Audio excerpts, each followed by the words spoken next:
განათლების საერთაშორისო ცენტრის 2017-2018 სასწავლო წლის სასტიპენდიო პროგრამების შედეგები ცნობილია. მიმდინარე წელს განათლების საერთაშორისო ცენტრი 200-ზე მეტ სტუდენტს მისცემს უცხოეთში სწავლის შესაძლებლობას. 100-ზე მეტი სტუდენტი დაფინანსდება მხოლოდ საქართველოს სახელმწიფო ბიუჯეტის სახსრებით.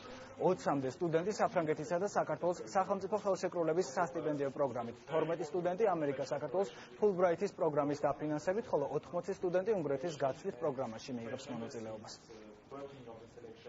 წელს 200-მდე სტუდენტი შეირჩა განათლების საერთაშორისო ცენტრისა და პარტნიორების დახმარებით. აქედან 100-მდე სტიპენდია მხოლოდ სახელმწიფო დაფინანსებით იქნება გაწეული.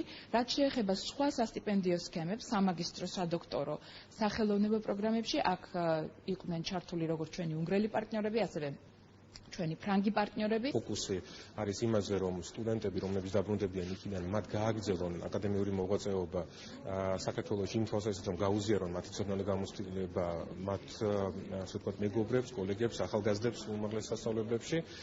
პროცესი თავისთავად არის ძალიან გამჭვირვალე.